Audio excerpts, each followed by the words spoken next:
Selamat pagi Bapak, Ibu, Saudara. Puji Tuhan, hari ini adalah tanggal 22 Desember tahun 2025.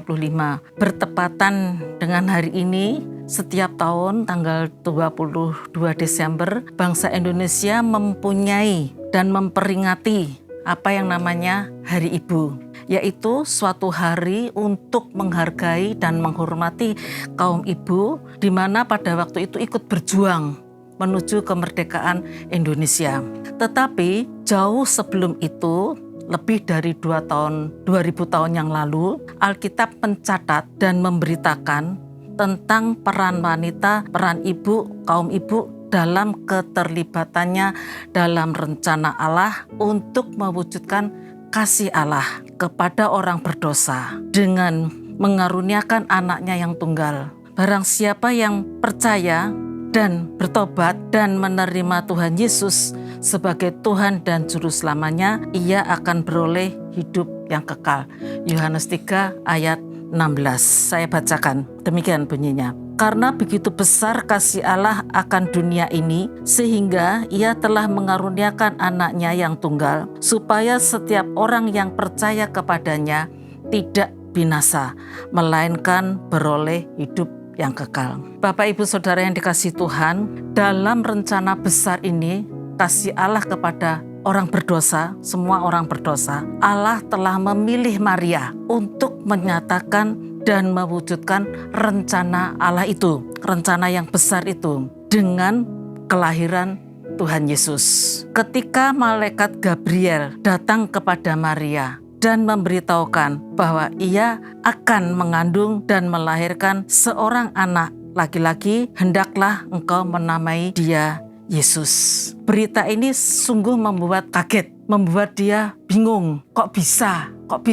Aku belum menikah, aku belum berhubungan dengan laki-laki. Tetapi malaikat Tuhan menjelaskan bagaimana kuasa Allah bekerja di dalamnya. Dan wanita Maria ini berperan besar untuk kelahiran dan kedatangan Tuhan Yesus itu. Singkat cerita, dari dialog antara Gabriel dengan Maria, jawaban Maria dalam Lukas 1 ayat 38. Sesungguhnya aku ini adalah hamba Tuhan. Jadilah padaku menurut kehendak-Mu. Inilah jawaban yang positif, jawaban seorang yang percaya kepada Tuhan, yang taat, yang tekun untuk melakukan Tuhan. Maka dia tidak basa-basi, walaupun mungkin itu suatu aib. Mengandung, belum menikah, tetapi baru tunangan, kok mengandung duluan. Ini sesuatu yang memalukan. Tetapi Maria percaya, itu kuasa Tuhan yang bekerja. Maka dia katakan, sesungguhnya aku ini hamba Tuhan. Jadilah kepadaku menurut kehendak-Mu. Bapak, Ibu, Saudara yang dikasihi Tuhan, bagaimana dengan kita?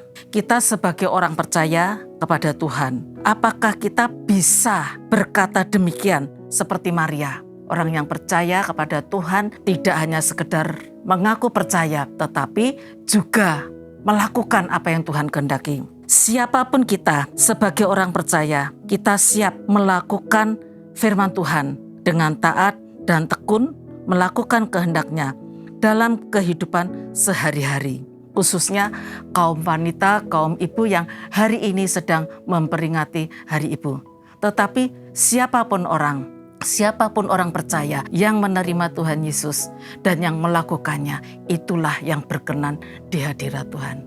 Amin. Mari kita berdoa. Segala puji syukur kami haturkan kepadamu ya Tuhan. Engkau sungguh amat baik dan amat mengasihi kami. Ini terbukti di dalam kehidupan kami.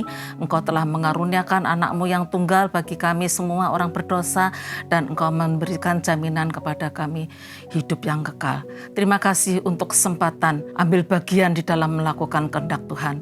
Kiranya Tuhan menolong kami senantiasa memimpin, menyertai apa yang kami pikirkan, apa yang kami lakukan berkenan kehendak Tuhan, sesuai dengan kehendak Tuhan, dan kami melakukan dengan hati yang penuh dengan ucapan syukur sebagai hidup yang sudah Tuhan tebus sebagai anak-anak Tuhan yang melakukan kehendak Tuhan. Mari Tuhan, Engkau menolong kami supaya kami mewujudkan kehidupan kami melakukan firman Tuhan sesuai dengan kehendak Tuhan dalam kehidupan kami sehari-hari. Dalam nama Tuhan Yesus kami berdoa. Amin. Tuhan Yesus memberkati. Selamat pagi.